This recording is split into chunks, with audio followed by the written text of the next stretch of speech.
Good afternoon, all. Um, Welcome to the post-lunch session of IIPSMCon 2021.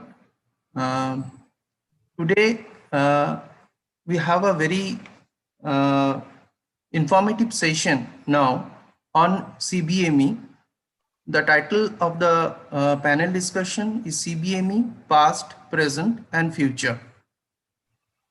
Widespread adoption of a competency-based approach would mean a paradigm shift in the current approach to medical education.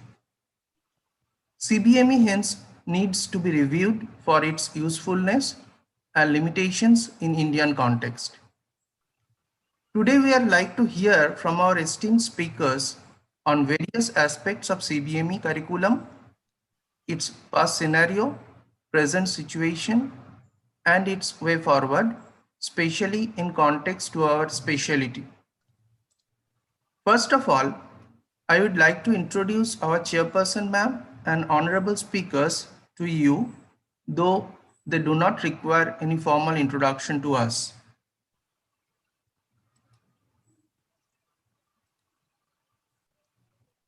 Today we have Professor Sharmila Malik ma'am as a chairperson for the entire session. Professor Sharmila Malik is presently a principal of Tamrolipto Government Medical College of West Bengal. She was former HOD, Community Medicine, Dean of Student Affairs, Medical Superintendent cum Vice Principal, and Acting Principal in her career. She acted as Managing Editor and Assistant Managing Editor of Indian Journal of Public Health for 9 years. Presently, she is Joint Secretary of Indian Public Health Association and life member of different organizations. She is CBME trainer at college level. Ma'am, we are very fortunate enough to have you as a chairperson in our entire session.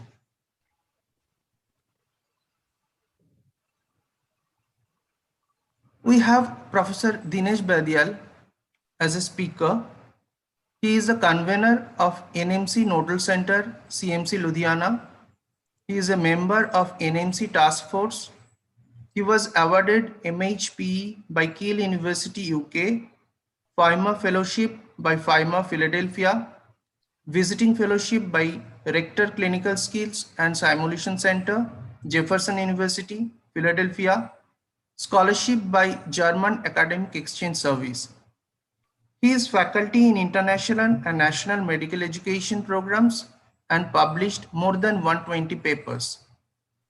He has written research modules for Open University UK and authored 2 books and contributed chapters in others. He received Professor G. Achari Oration for Eminent Pharmacologist by Indian Pharmacological Society, International Fellowship in Medical Education by FIMA, and M.L. Gupta Award by Association of Physiologists and Pharmacologists of India. His area of interest includes faculty training for teaching, learning, and assessment, development of low resource intensive simulations, and competency-based curriculum. He is editor-in-chief of National Journal of Pharmacology and Therapeutics and senior editor of Indian Journal of Pharmacology. Sir, we want to eager to hear from you on CBME today. Thank you, Dr. Aru. Thank you. Thank you, sir. Today, we also have Professor Aditya Sarkar as one of our eminent panelists. Sir is a UG alumnus of Arjikar Medical College. He obtained diploma in public health from All India Institute of Hygiene and Public Health in 1997 and MD in community medicine from same institute in 2003. He had 30 years of service experience, out of which 17 years in medical education. He is presently professor and head of community medicine, Bankura Sammilani Medical College. He obtained 5 from PSG Coimbatore an advanced course on medical education from JIMS Swangi, Wardha. He is acting as external resource faculty and observer of Regional Center, Jorhat Medical College, Assam for RBCW and CISP in West Bengal and other states. He is also an acting coordinator of MEU from 2017. He has organized and participated in RBCW and CISP in Bankura Shammilani Medical College. Sir, we are also fortunate enough to have you in our panel. We want to eagerly hear from you regarding assessment on CBME today afternoon. কি খবর, কি করবে? Dr. D.K. Mukhopadhyay. ও driver কি আসতে বলো তো? Mukhopadhyay is the professor of community medicine, College of Medicine, Sagar Datta হ্যাঁ Hospital. না, এখান থেকে এখানেই তো। He is also coordinator of medical education in আমিও তো দেখেছি গাড়ি। College of Medicine and Sagar Datta Hospital from 2020. He is also a member of MEU কোথায় যাবে, কোন বাজারে? committee in College of Medicine and Sagar Datta Hospital. কি বললে? Of MEU in BS Medical College. Is Shammilani কখন Medical যাবে? এটা College. তো 4টে থেকে তো 4টে। He is a fellowship from CMC Ludhiana during 2010-12. হ্যাঁ, আর 5:30টার সময় ওই স্টেজের প্রোগ্রাম শুরু হবে। He did basic course RBCW and AdCom workshop. আমি তো ভাবছি তাহলে 4:45 and CISP from CMC Ludhiana. Please, organizers, please mute others. Organizers, please mute others. Ma'am, please mute. এক second.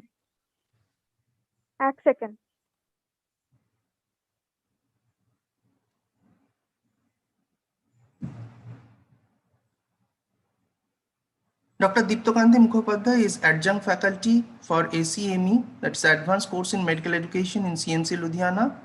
He is an NMC observer for RBCW in colleges of West Bengal.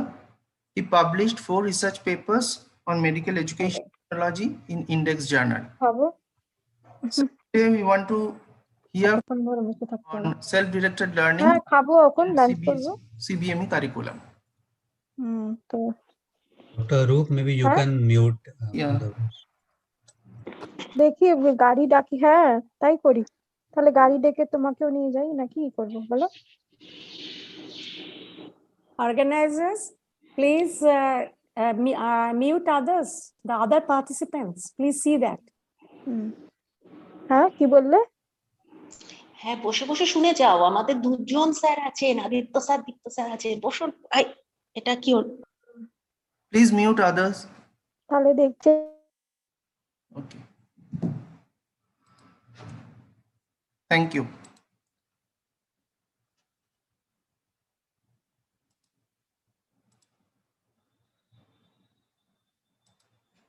Today we also have Professor Indranil Shaha as one of our panelists. Dr. Shaha is working presently as Scientist E in ICMR Center on Non-Communicable Disease, Kolkata. He is former professor and head Department of Community Medicine at IQCT Medical College, Durgapur. He has also completed advanced course in medical education and has conducted numerous TOT on CISP and RBCW. He had near about 100 publications and has facilitated more than 50 workshops on research methodology and biostatistics. He is functioning as National Advisory Journal Board member of Medical Journal of D.Y. Patil Vidyapith, formal editorial board member of Indian Journal of Community Medicine. He has been awarded as top 1% of peer reviewer by Publons and Web of Science for consecutive 3 years from 2017 to 2019. He is an author and co-author of several books. Professor Shaha, today we eagerly waiting to hear from you on the faculty development under CBME curriculum. Now I would like to invite Professor Sharmila Malik ma'am, our chairperson, to say a few words and allow us to start the session. Ma'am, please.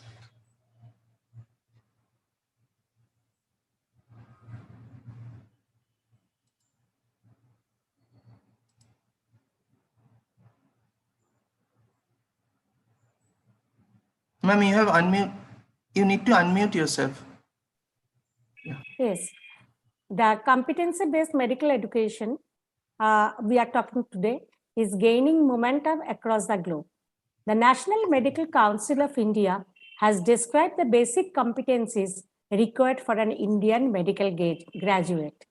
At the end of the undergraduate training program, IMGs should be able to recognize health for all as a national goal and should be able to fulfill his or her societal obligations towards the realization of this goal. The mandate of the undergraduate medical curriculum is to produce a clinician who understands and is able to provide preventive, promotive, curative, palliative, and holistic care to his patients. To achieve this, the new curriculum describes clearly the competencies that the student must be imparted and must have learned with clearly defined teaching learning strategies and effective method of assessment. Along with that, the students should also need to be trained effectively to communicate with patients and their relatives in a manner respectful of the patient's preferences, values, beliefs, confidentiality, and privacy. Now, we are starting, handing over the mic to Arup. Dr. Arup, please coordinate the session. Thank you, ma'am. I will request to the audience, please mute your system speakers and write questions into the chat box, which will be asked at the end. Today, myself, Dr. Arup Chakraborty, currently I am working as Associate Professor of Medical College, Kolkata, and working as Assistant Dean of Student Affairs and attached with Medical Education Unit of Medical College, Kolkata. And I have with Dr. Shamima Yasmin with me as Assistant Professor of the same department in the same college. And she is currently the EC member of IRPSM West Bengal chapter. So we both will moderate the session. So first of all, I'll invite Professor Badial sir to share your experience on CBME and its journey so far in our country. Sir, please. Thank you, Dr. Aru. Can I share the screen? Yes, sir.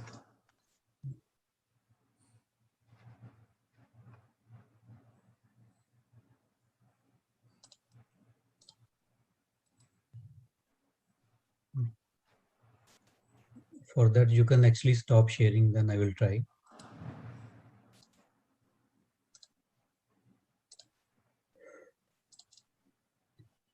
So looking at the journey so far, competency-based medical education, especially in the India. So most of you know that we had actual experience of this thing in the last 2 years. Through India, you know how enthusiastically this curriculum has been enrolled and the type of feedback which we have received from the students and the teachers. We'll see that also. The journey which we see is, you can see, started with a lot of trainings in India. There was proposed changes in 2009, which sort of said, okay, that we need some changes in the curriculum. Where some questions were asked about the competency of the undergraduate medical students. So that started with a group of some medical educators at the national level. The first document came, which was Vision 2015. You might have seen, some of you. That also sort of prompted that, okay, this is the type of curriculum we need, competency based. So then what happened? There was advanced course started.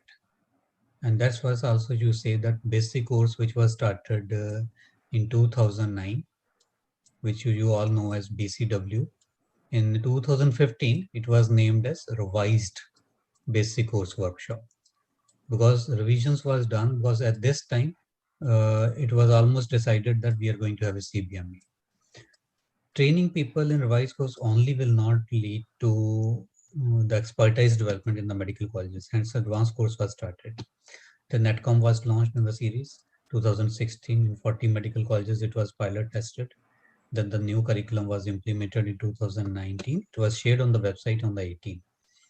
It was also thought that just putting a curriculum will not lead to its implementation. So curriculum implementation support programs were started. So that's it's not only that it's responsibility of a regulator, the changes which has happened. I see a lot of national conferences, CME workshops, institution level programs, even today's program, if you see on the CBME, they are all actually in this effort only that we are going through this journey, which is new for us.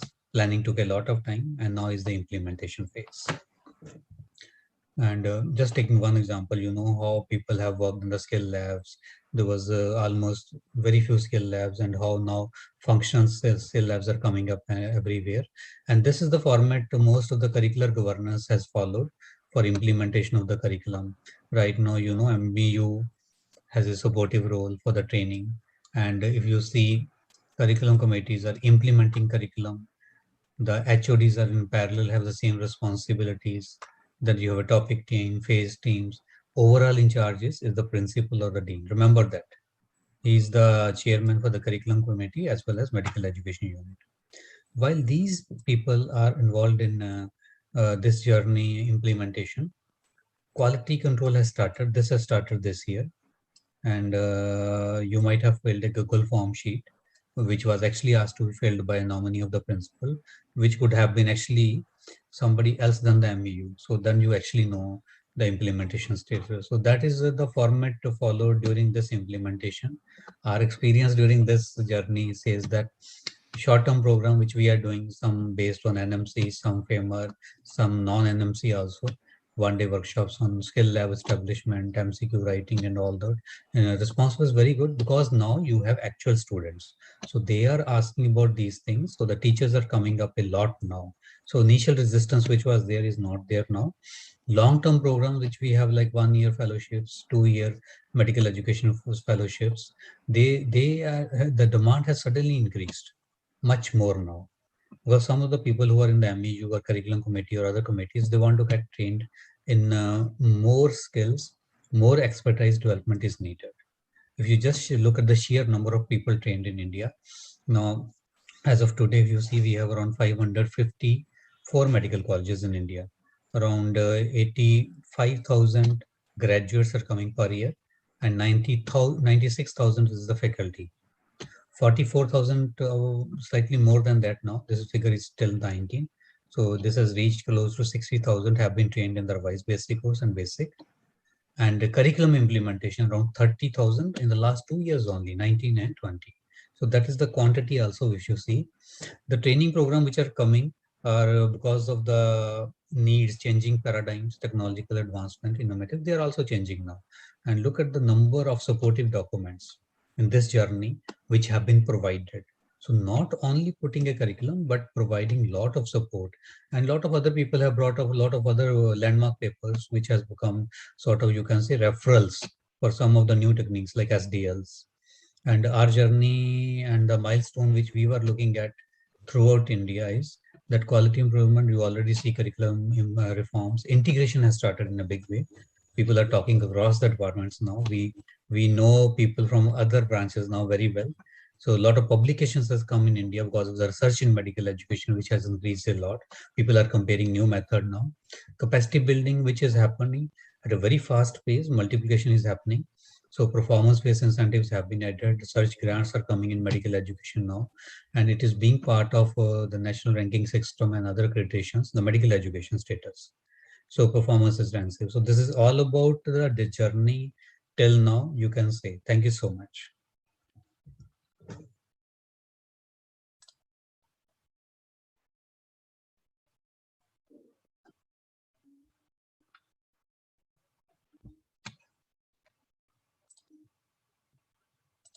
Dr. Arup.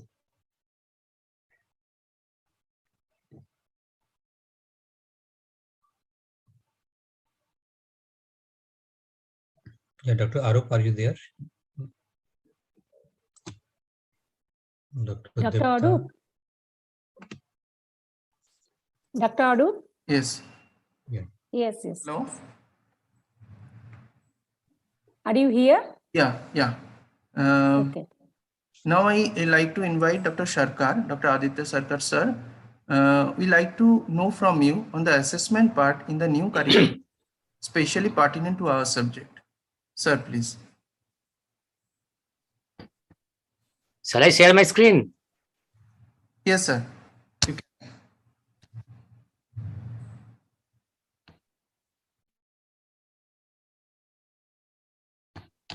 Sir, you can.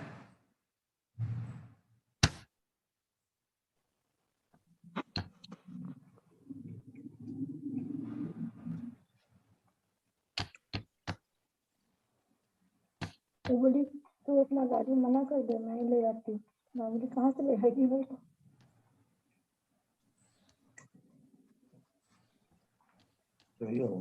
हम्म?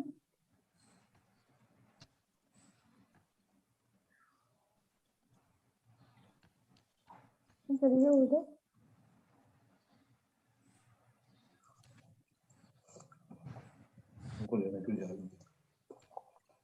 तुम कैसे आओगे?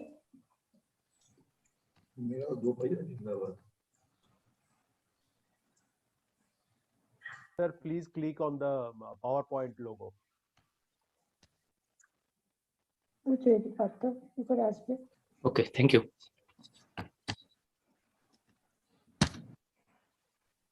Am I audible? Yes, sir. Respected Chairperson Madam, respected Professor Dinesh Badial, my co-panelist and the delegates of the conference, a very good afternoon to all of you. Now, just now we have heard that Professor Badial has said, first time the revision of the curriculum was done in 1997. And thereafter it was seen that a person who has passed MBBS examination and posted in a primary health center, he or she cannot conduct a normal delivery. That means there is serious lack of competencies. From there, the need was felt, and ultimately the competency-based curriculum came on 2019. And now the present topic of discussion is assessment in competency-based medical education. It's a old maxim in education that if it is not assessed, it is not learned. That means no education is complete without assessment, and medical education is also not an exception. Now look at competency. Competency is an observable activity of the health professional with a judicious and consistent mix of knowledge, skills, attitudes, and communication. These knowledge, skills, attitudes, and communication, these are the domains of learning. And competency always means there should be some performance, there's an observable activity, and along with the judicious and consistent mix of all these four learning domains. There are three types of assessment: summative, formative, and internal. Summative assessment is conducted at the end of instruction to check how much the student has learned. Mostly the example is the university examination or the semester examinations. It is by this examination we allot the marks and determine whether the student is passed or failed. And in case of formative assessment, the formative assessment is conducted during the instruction with the primary purpose of providing feedback for improving learning. Here, the feedback is one of the most important part, and we monitor the course of learning of the student and try to understand or find out what are the deviations and take proper corrective measures. In case of summative assessment, it is a measure of the quality control also. In case of formative assessment, here we do not make any grading or any pass-fail decision like that. Another is the internal assessment. That's a change of assessments conducted by the range of assessments conducted by the teachers teaching a particular subject with the express purpose of knowing what is learned and how it is learned. So that means the internal assessment is a mix of summative as well as the formative assessment. Now to differentiate between the traditional assessment and the competency-based assessment, traditional one is fragmented.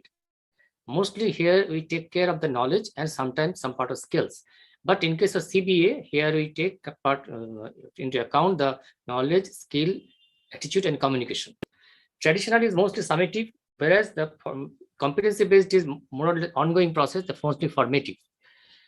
Traditional one is norm referenced. Whenever we are going to check the answer scripts of a bunch of answer scripts of a group of students, then initially first answer script what we mark, and when you going to examine the second script, then we compare whether this student is better than the previous one or not, and this is called the norm referenced. But in case of criterion referenced, here the students must achieve the competencies to get pass. In case of traditional, it is cross-sectional, that is a snapshot view. Whether in case of CBA, it is longitudinal, it is a continuous view. And in traditional, there is no formative feedback given, but in competency, formative feedback is one of the important part of this competency-based assessment. Now, there are some assessment perspectives. Teaching and assessment has to be in the context of competencies. Now, already Professor Badil has shown there are three modules, three volumes of the UG curriculum, 1, 2, and 3. And volume 2 consists of the medicine and allied subjects. And competency and community medicine belongs to that module 2. And if you see the module, it is a whole subject has been divided into different competencies. And in community medicine, it is marked as CM 1.1, 1.2, like that. And out of the competencies, we try to derive some learning objectives and proper learning objectives. Thereafter, we have to decide what should be the teaching learning methods for the fulfillment of the learning objectives. And thereafter, from the how the objectives can be assessed, whether it has been achieved or not. So we have to determine the proper methods of assessment also.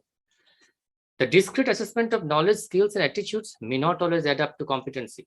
A person may have knowledge, may have skill, may have attitude, but whenever he is put to the patient's bedside or have to examine a patient, he may not do so because it's a totally mix of all these things. And high context specificity in an assessment. A person may be competent in a competency A, but he may not be competent in the competency B. And the competencies which are derived in the demonstration room may not be applied to the bedside or the outpatient department. It mandates greater emphasis on setting up an ongoing longitudinal assessment, we have already told. And in CBA, the specialty is here, there are multiple assessors, multiple tools, and multiple assessments to improve the validity and reliability. In case of traditional one, we mostly the single assessor was there and mostly 1 or 2 tools were used and one-time assessment was done. But here there's multiple assessors starting from the senior residents up to the HODs. All of them, they are involved in the matter so that to improve their ownership in the program. And multiple tools as well as the multiple time assessment is done. Now, aligning objectives with competencies with objectives, how it is done. It's an example. CM 5.2 is the one, the competency number. The competency is to describe and demonstrate the correct method of performing a nutritional assessment of individuals, families, and the community by using the appropriate method.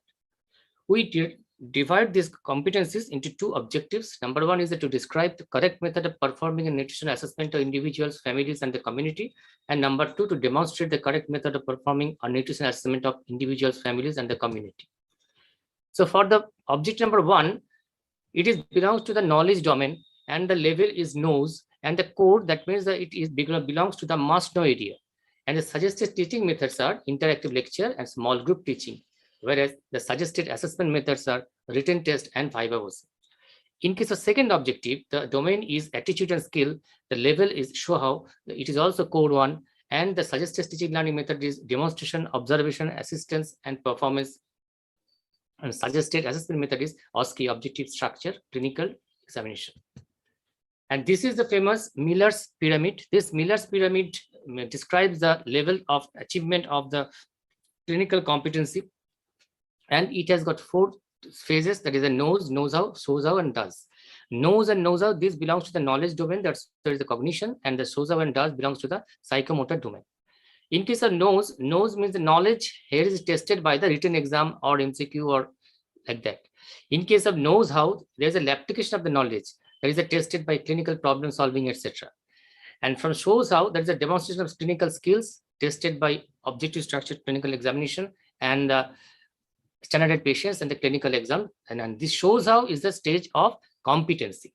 And the last stage, that is the does, daily patient care, that is the in case of knows, shows how, that is done in some controlled environment with some supervision. But in case of the does, that is the also known as the performance, here it is known as the self-dependent. They assess the direct observation in clinical setting in a self-dependent manner, they can do it. Logbook is a verified record of progression of the learners, documenting the acquisition of the different knowledge, skills, other things.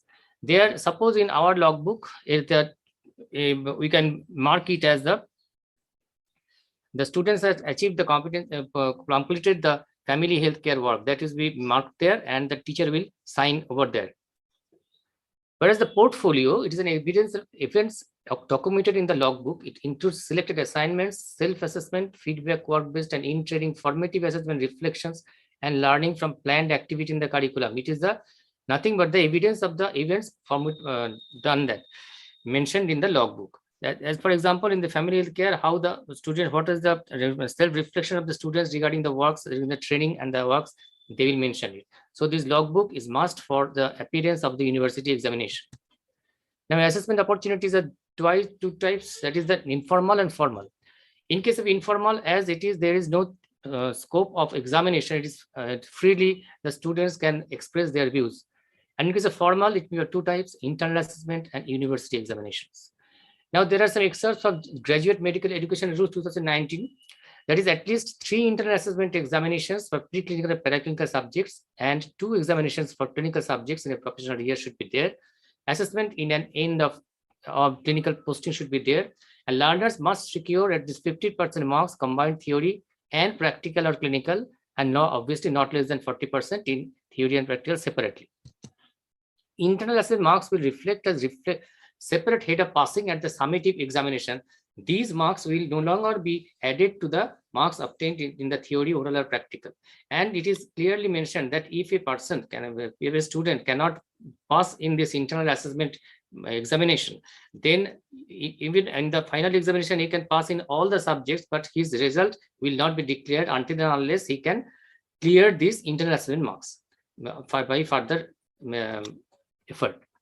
And learners must have completed the logbook we have mentioned, and that is 35% in theory and practical marks, and however need 50% in theory and practical combined to get passed in internal assessment. And internal assessment based on day-to-day assessment in the ways the learner participate in the learning process, including assignments, preparation for seminar, participation in project care of healthcare community, skill in small research projects, written tests, etc.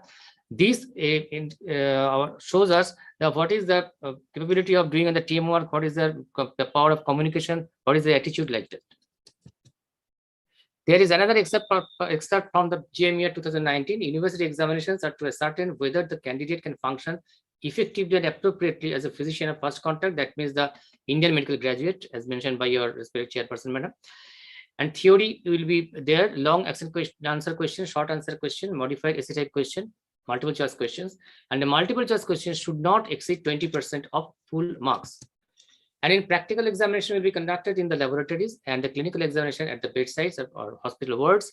And Viva Voce examination should assess the approach to patient management, emergency, attitudinal, ethical, and professional values. This is possible because the Viva Voce is 1:1 interaction with the students of the examiners.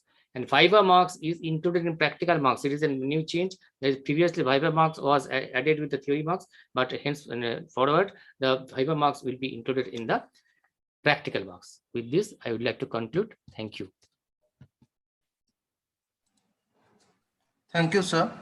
You have nicely elaborated on the topic of assessment on CBME. So if we have few questions, we will take it at the end. Our next speaker is Professor Diptokantim Ghopadhyay. Sir, we like to hear from you your views on self-directed learning, SDL, which is a totally new area in this curriculum. And what are the challenges to be faced in implementation in SDL? Sir, please. Thank you, Arup. May I share my screen? Dr. Yes. Shankar has to off it, switch it off first.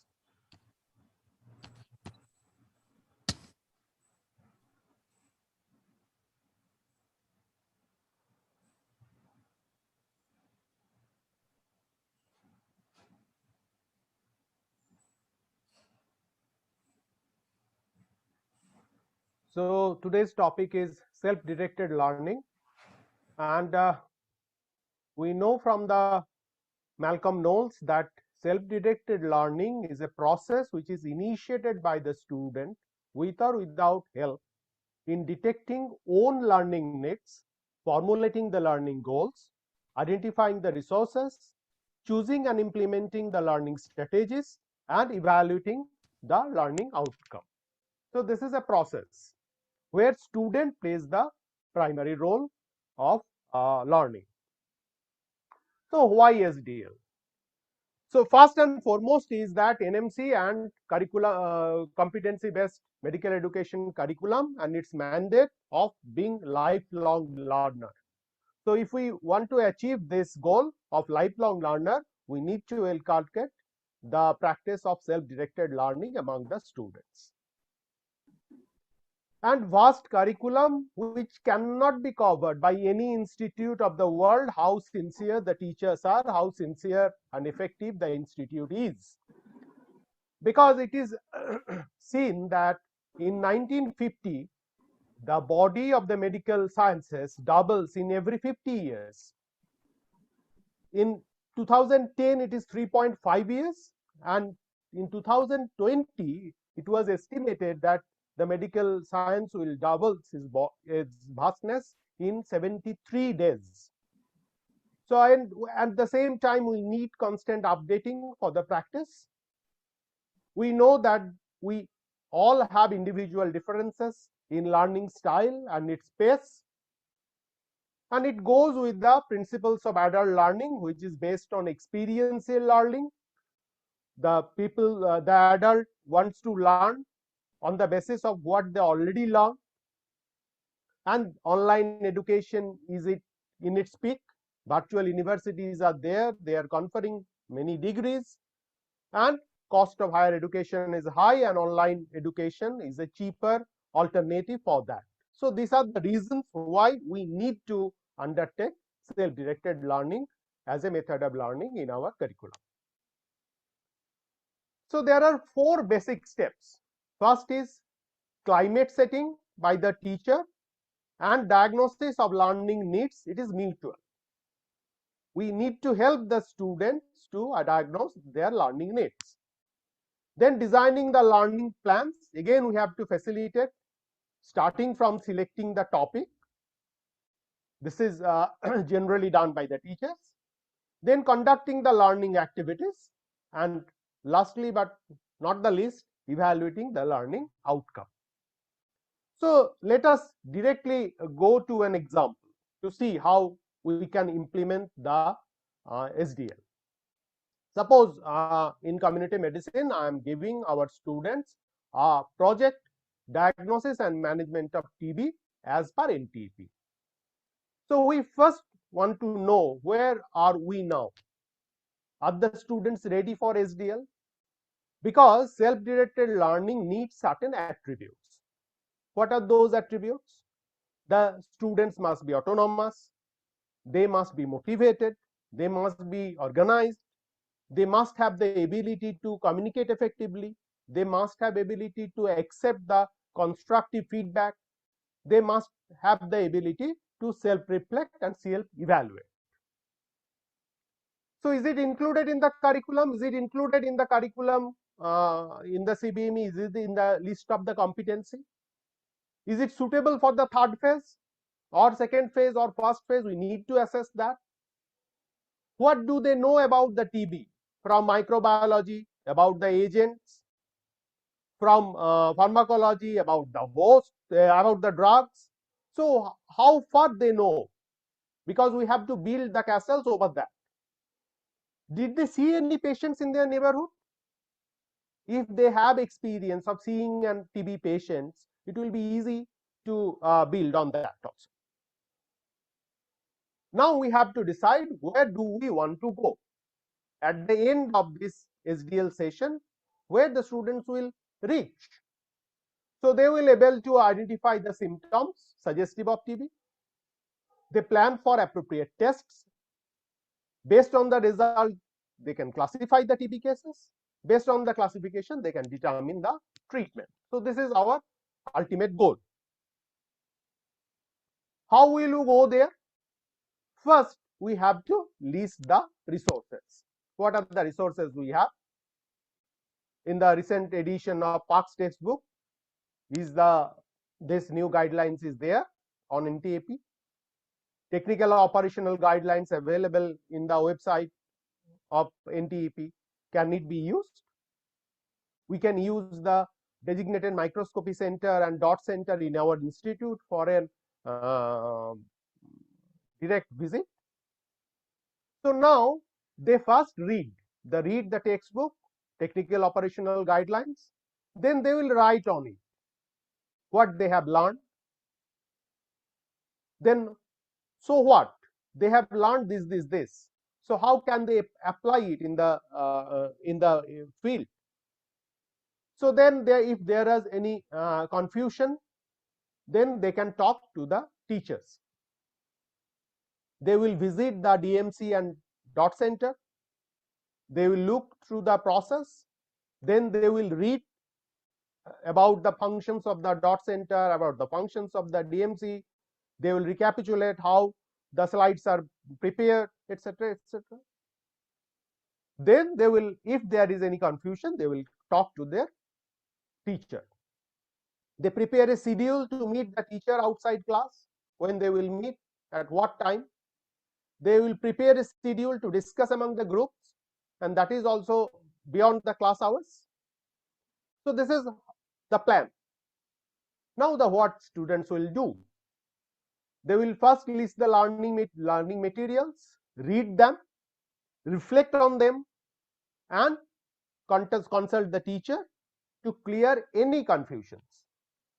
Prepare a time schedule of activities before the next session. Visit the DMC and dot center, systematically follow the process, read the technical and operational guidelines, talk to the teacher. They will discuss in the peer groups and prepare the project report after critical appraisal of all the collected information. So now, how they will know that they have reached? So we have to plan and we have to disseminate the method of grading, whether we will grade on the project report, whether we will grade on their performances during the intersession period, if it is supervised. Then we will, the teacher should give the feedback on the whole learning process, and student will be asked to reflect on their learning experiences, how they learn, what they learn, how they learn, and what does it mean to them, how they will use it in future. So that is the reflection they will do. So this is how we can apply SDL in our day-to-day life. There are n number of experiences. So whenever we will be selecting a topic, we must think that the topic must be interesting. It must incite the critical thinking among the students, and it can be doable in the given time period. So these things should be considered before finding a topic. A topic may be a competency itself, a part of the competency, a statement like what I have written, that diagnosis and treatment of TB patients under NTP. So this can be chosen according to our purpose as per curriculum we are following. So basically, a tentative plan of conducting an SDL is like that. In the first session, we will brief the students, we will motivate, we will help them to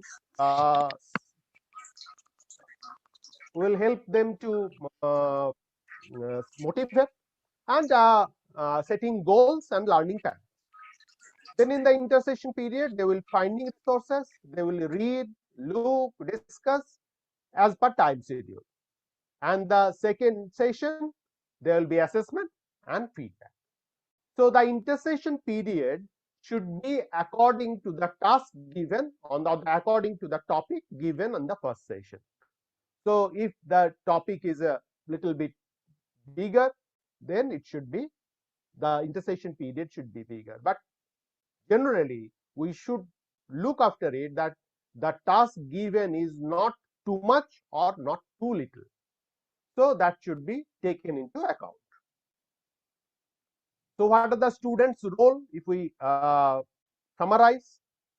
So students' role is readiness to learn, defining their learning goals, monitoring learning process, taking initiative, consulting teacher, self-reflection and self-assessment. What are the teacher roles? building a cooperative environment rather than a traditional teacher-student relationship to facilitator-participant relationship, motivate and direct students' learning process, facilitate students' initiative, be available for consultation, and serving as a facilitator rather than teacher. What are the challenges? The readiness of the teacher and students are the most important challenges in implementing SDL. Because we know there are Akash, Batas, etc., Fitji, Shitji, etc., which grind every knowledge available there and make it a paste and spoon fed our children. So they are habituated with the spoon feeding. Now we are telling that you have to take the food, you have to collect the food, you have to prepare the food, you have to take the food of your own. So it is there are ample evidence that Asian students are not self-directed compared to the Western students. So this is a bigger challenge. And we the teachers are not ready to shift our role from teacher to facilitator also. A number of teachers and their availability number of teachers, whatever may it be, maybe some discrepancies are there, but their availability beyond the class hours, their availability for the students for SDL sessions, that is also questionable. So these are the two most important challenges in implementing SDL as per my perception. So before thanking you all for patient hearing, I must say the only man who is educated is the man who has learned how to learn. Thank you very much. Thank you, Professor Diptokanti Mukhopadhyay, for a nice elaboration. So, with the challenges you have faced during implementation of SDL. So, our last speaker of today is Professor Indranil Saha. We'd like to hear from you, sir, on faculty development in medical colleges, its challenges in present infrastructure, and its way forward. Sir, please. So good afternoon, Chairperson. Good afternoon, Professor Badial sir, and my co-panelists, Professor Diptokanti sir and Professor Aditya Prasad sir. So with your kind permission, may I share my screen? Sir, absolutely.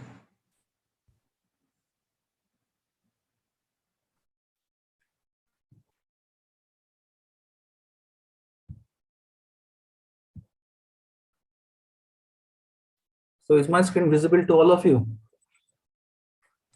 Yes, sir. Okay. So thank you. So today's my topic is on the faculty development program. So in the last few decades, there has been unprecedented growth of medical institutions in India. Our country has the privilege of having highest number of medical colleges in the world. Presently, we are having 595 medical colleges, and we are having 88,370 students as a strength. And for that students, we are also having highest number of medical teachers in the world. It is just close to 1 lakh. Professor Badial sir has already told the figure is 96,649. So there has been shortage of teachers in different disciplines, and it is creating a challenge to maintain the quality medical education in the medical colleges. Now, if you look upon the school teachers and the college teachers, except medical education, so there has been an opportunity for the school teachers to undergo training to be eligible for appointment and promotion. All India Council of Technical Education used to take the responsibility. But in our medical school, there was no such requirement for appointment or promotion of teachers till the latest order of National Medical Commission. Now from January 2022, revised basic course workshop certificate has become mandatory. But in our country, if you see, there is also no uniform program throughout our country to train our medical teachers on regular basis till around a decade earlier. In India, only few institutes, they used to conduct training course on medical education. So they are JIPMAR, Chandigarh PGIMR, Institute of Medical Science, Varanasi, and the MAMC, New Delhi. Now, Kajal sir has also told the same thing. Erstwhile, Medical Council of India, they introduced basic teachers training course, followed by revised basic course workshop, followed by attitude and communication module, followed by they have also introduced the CISP, Curriculum Implementation Support Program, and lastly, they have also introduced the advanced course in the medical education. Now, final fellowship, it has also been started and it is creating a havoc impact. Most medical teachers, they are also going for the final fellowship, and they have immensely benefited from this kind of workshops. And from the MCI guideline, it has become mandatory to create one medical education unit in each and every medical colleges. Now, it has also been functioning very well. Now, what are the lacuna of the faculty development program? Now, this is my personal perception. So what we have seen, small proportion, they do not come up as enthusiastic faculty members to train as the medical teachers. Some of them are telling, yes, I have been teaching for the last 20 years or this thing. I have only 1 or 2 years left. So what is the necessity of doing this type of program? So here lies one of the lacuna, and some proportion of the faculties, they do not come up on their own to train. Next, another important problem is the lack of involvement in the teaching learning activities in the department. Nowadays, we have seen from the last 2 years, the new CBME curriculum has been implemented in our country.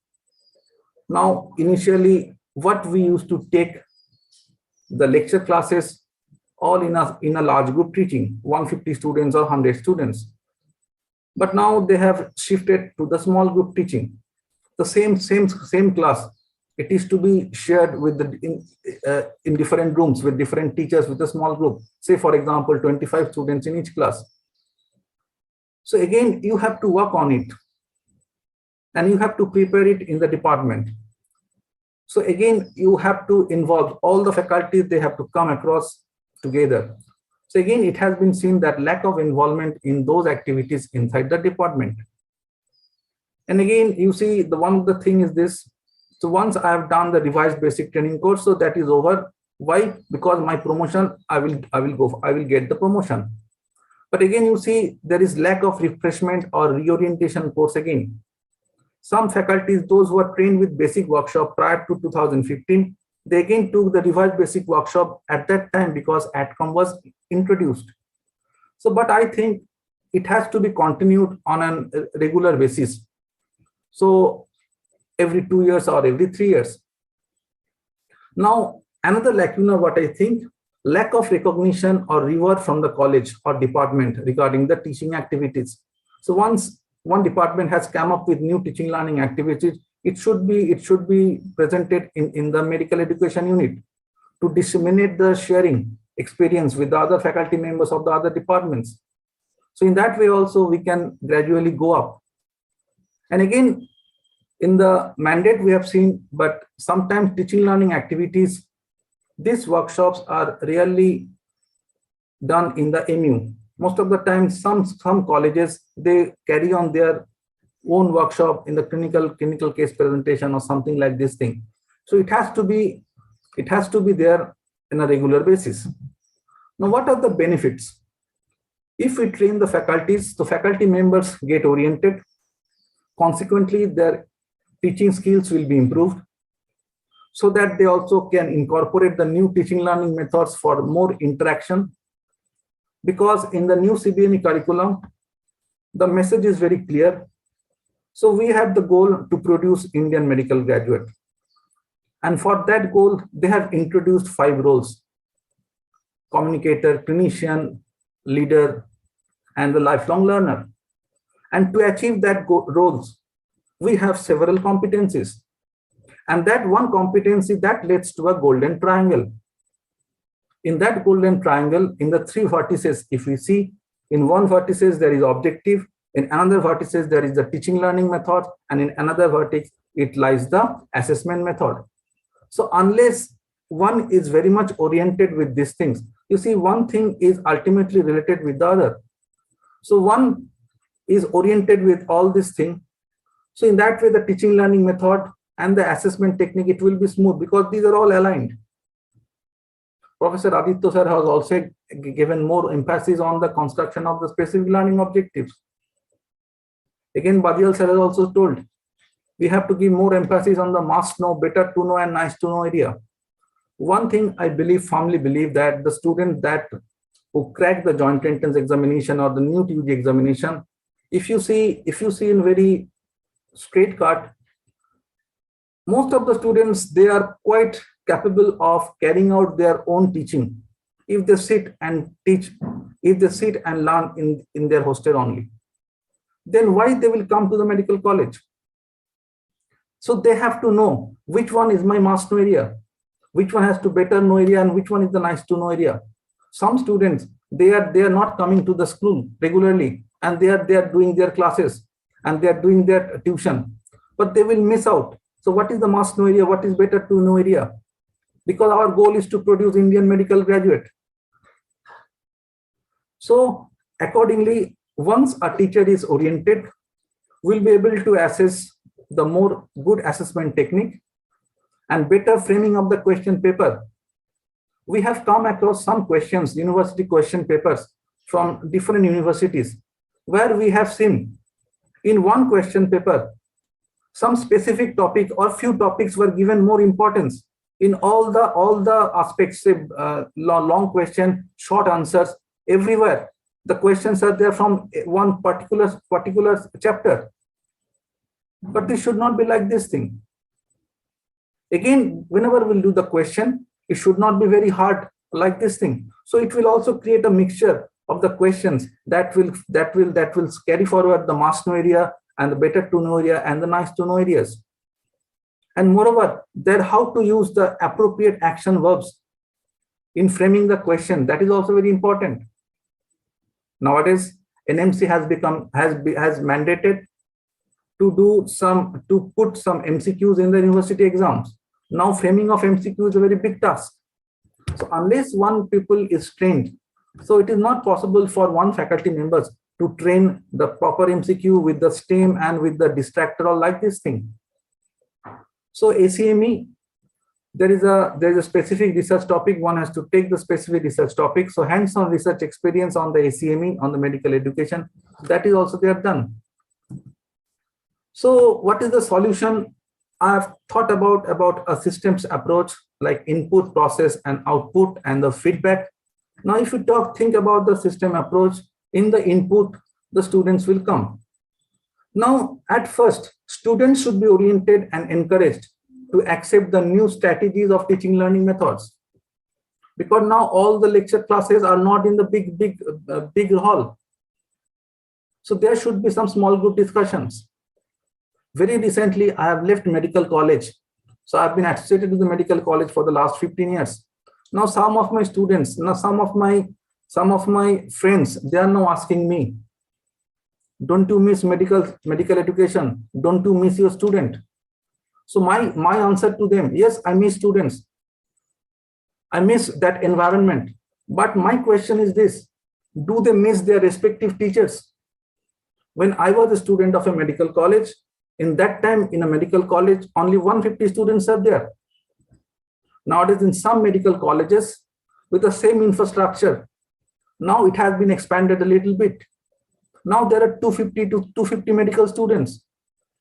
Now the student who is sitting at the back bench, now how you can think how the interaction will be developed. Previously, our teachers used to call us by name, but now you think 250 students in each batch. It is very difficult for us. So this is one of the problems. So students, they have to accept also, and they have to be oriented to accept the new strategies of the teaching learning method. And second point, what I should say, that they should also be encouraged to take up a research project on new teaching learning methods. Now, one option is there in the new guideline, that is the elective for the 2 months period. In those periods also, some teacher may guide some students to take out some the elective research on the medical education. Now, regarding the second component, that is the teacher. So involvement of the trained medical faculties in the workshop in the colleges. So that should be done regularly. And the regular sessions in the MU should be taken by the trained medical teachers. Now, another disparity, I would say, in our discipline, if you see the strength of the medical teacher, it has been somehow reduced from earlier strength. But now, in contrast, you see, they've also told to increase the small group session. Now, in a lecture class, as a teacher, I'm taking a class with 150 students. First class, say for example, in the second class, I need 3 simultaneous teachers, and I need 3 simultaneous rooms to carry out the same next topic in three different rooms. So now the teacher's strength has been reduced. Now we have been asked to carry out the small group discussion. Again, there is a pressure on to create the logbook. Then again, you have to create the portfolio, what Aditya sir has said, and what again Ditto sir has said to guide the HDL, the students for the HDL.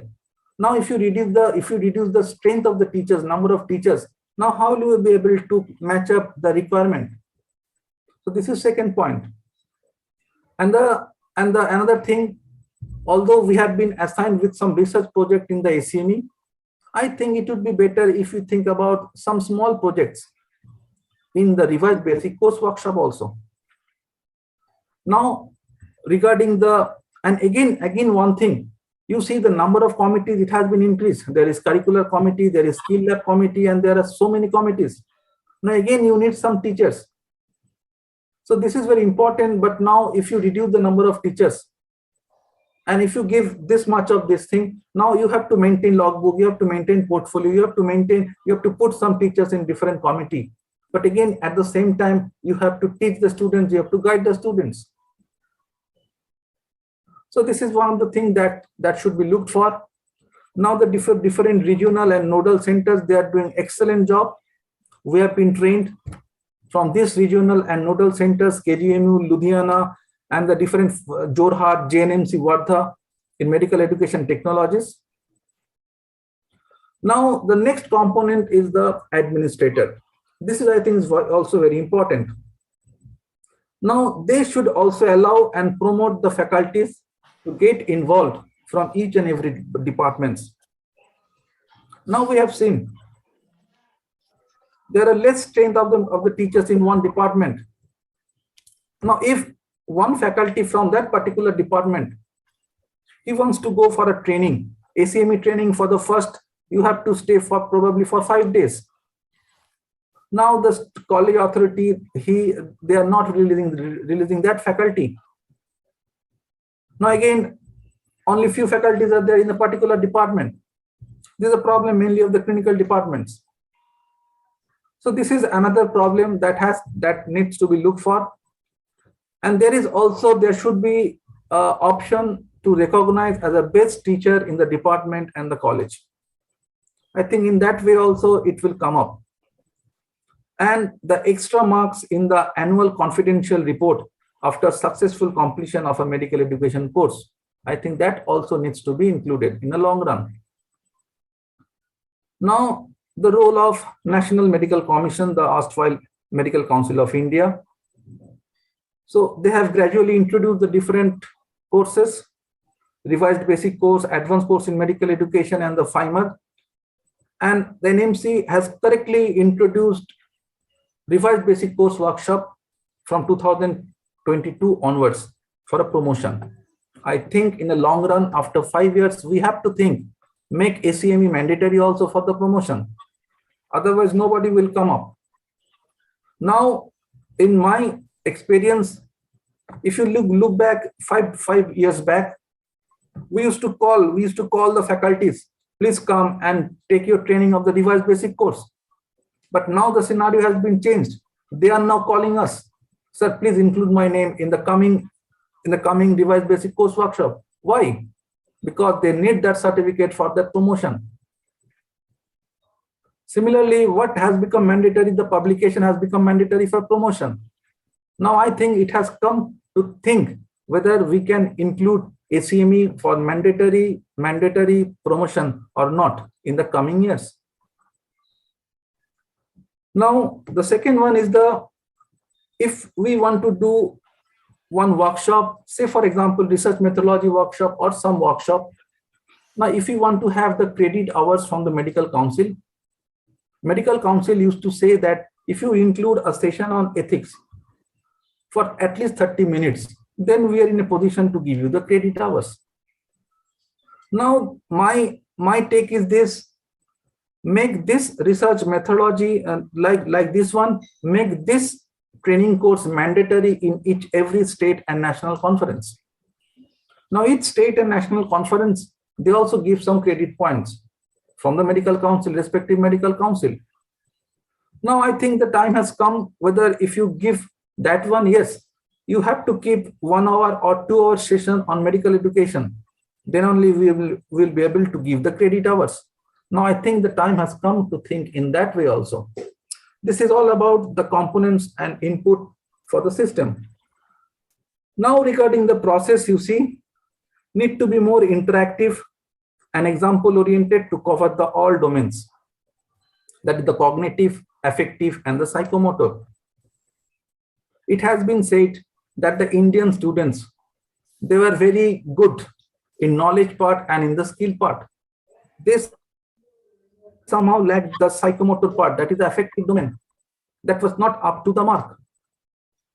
But now with this new CBME curriculum, it has ensured that we will be able to give equal weightage of the three different domains, all the cognitive part, psychomotor part, and the affective part. So with acquaintance of knowledge and skills, at the same time, we will be very much empathetic for our patients also. So it needs to be more interactive and example oriented. And what Aditya sir has already said, so we have to create specific learning objectives department wise. Because I've told you, so this is all in alignment. Goal that leads to role, that leads to competency, and that leads to a golden triangle with objective, with teaching learning activities, and with the assessment. So unless we make our SLOs, we will not be able in a position to give proper teaching learning activities, and will not be in a position to assess a particular student. Now regarding the output as the teachers, so implementing new lessons in the curriculum. So what we have thought now, so that it has become a reality or not, and the product, the Indian medical graduate, whether they are competent in all domains with skills, the clinician, communicator, lifelong learner, leader, and at the same time is the professional also. So this will be reflected from the assessment part. Now, lastly, for the feedback, so class attendance. So this is a very big issue. It might be positive, it might be negative. Some students might prefer a big classroom where they don't have to expose their thoughts and these things with the teachers. But in the small groups, you have to interact with the teachers. There is more probability of interaction with the teachers.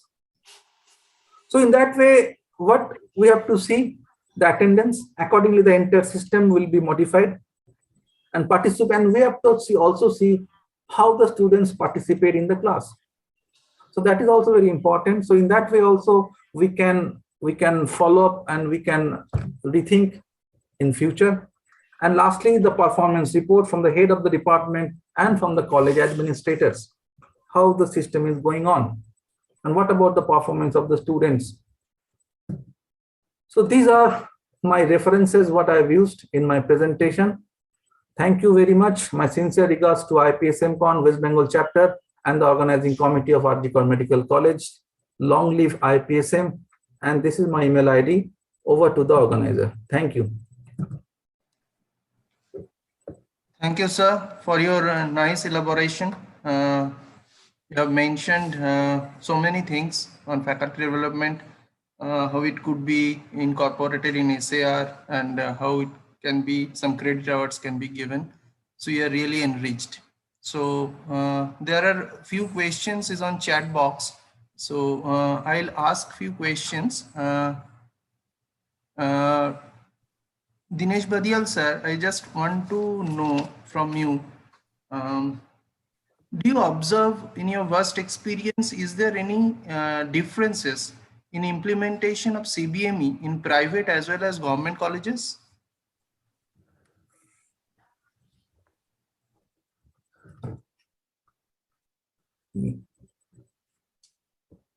Sir, you need to unmute her.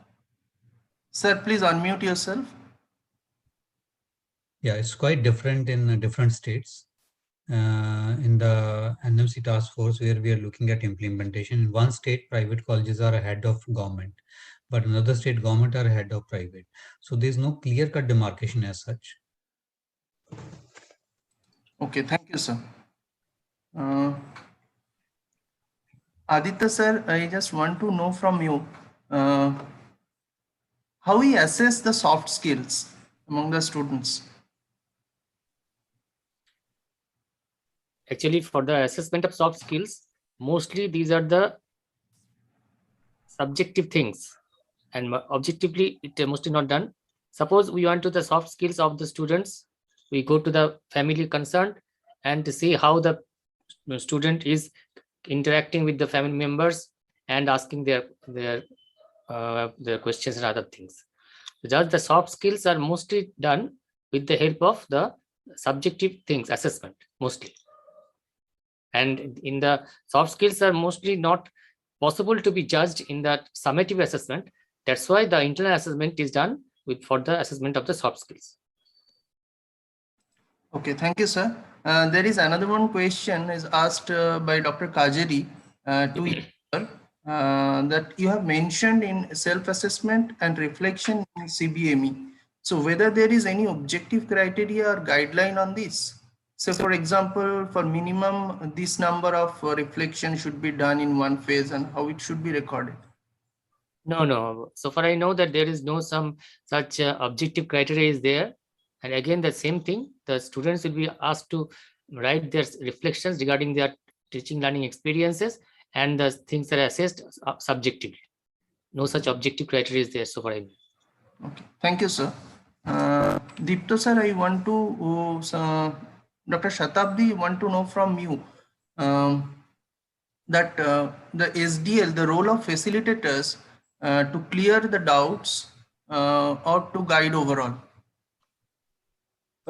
Actually, in SDL, the role of the teacher is of the captain of a ship, who is running the ship according with the cumulative judgment of the passenger, except where the ship is sinking, because the learning goals and the learning strategies will be decided by the students, but they will be directed towards the learning goals at every stage by the teacher. So it is the responsibility of the teacher to see whether the learning goals which are decided at the beginning are achieved or not. Okay. So this is the role of the teacher. Teacher's role is much more than the teacher. Yeah, thank you, sir. To Professor Indranil Shahad, I want to know that you have mentioned that since next year that it is mandatory for the NMC for promotional avenues, that faculty development program. So in my experience, I have seen in our college and in other colleges, not much of the faculties has been trained in RBCW. So now it is December. So what may be the way forward? Very tough question. So actually, you see, it has not announced in the last month. It has been announced long back, say for example 1.5 years back. So they gave that window period. Now also, if I want to use the new criteria, suppose I have done the basic course in research, I've also done the RBCW course workshop. Now I'm eligible for promotion. But if I don't have, so now this is the transition period where both the guidelines are present, but the old guideline will end on January. So from January 2022, you have to give your RBCW workshop. So if you don't have the certificate, wait for your promotion. Simple message. And I think I'm telling you, very soon it will be implemented. Actually, I was in a medical college actually. So previously I was in my last 15 years, I have worked in state government, in central government, as well as the corporate sector. So I told the students, I told my faculty, fellow faculty, when I was in a private medical college, so do this course, RBCW course. They were very much reluctant. I told them in 2019, see what I see, what I foresee, you see, it will become mandatory. Now they told me, see, sir, you told them at that time that RBCW will become mandatory for the promotion. Now I have told, when I left them, I told all of them, please take the ACME course. It is become mandatory for the next 5 years. So this is my statement. Thank you, sir. Thank you so much, sir. So we are really enriched in the last 1 hour 15 minutes on an elaborate discussion on different aspects of CBME. Thank you so much, sir. Now I would like to hand over Sharmila ma'am to conclude the session and give vote of thanks. Yes, thank you, Aru. Thanks to the IAPSM organizers to select me as a chairperson for this very living session, like a CBME, which is the talk of the day now in the medical education. Thank you, Professor Badial, that you have from Ludhiana. You are a very familiar man to us. Everybody knows about you, and everybody had the opportunity now that to have an interaction with you. Thank you, Professor Aditya, Professor Deepto, Professor Indranil, that you have enriched us regarding different aspects of CBME. And I am also agreed with the statement of Dr. Indranil, like that now the people are frantically running after the RBCW, but they are not getting it because of it is also problem that the as per NMC that medical colleges are not getting the adequate number of RBCWs, scope of RBCW also there. So people from Kolkata, they are going to North Bengal, they're going to Raiganj to have that RBCW course covered. So this is the problem now. But I think this problem will be, there will be a solution in the coming year. Thank you, Aditya, for the very lucid presentation on assessment, and Dipto for the SDL. I understand, probably I hope that our participants in this session from the IAPSM, they are also very much, I mean, they got good statement, they got good opportunity for learning here. Thank you. Thank you, IAPSM again. Thank you, ma'am. Thank you, everyone. Thank you. Thank you, Dr. Arup Chakraborty, for conducting the session excellently. Thank you to all the speakers for giving us time in your busy schedule. And thank you to the chairperson, Professor Sharmila Mollik, for being with us. I now hand over the session to the next moderator, Dr. Niranjana Ghosh. Thank you, sir. Thank you, ma'am. Thank you. Thank you. Bye. Thank you. Thank you. Thank you, sir. Thank you, ma'am.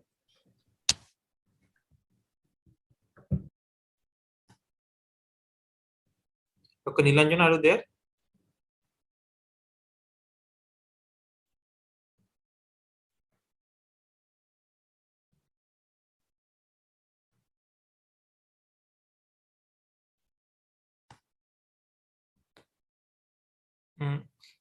Maybe we should take some minutes break, 5 minutes break. I think she has got some connectivity problems. I shall return.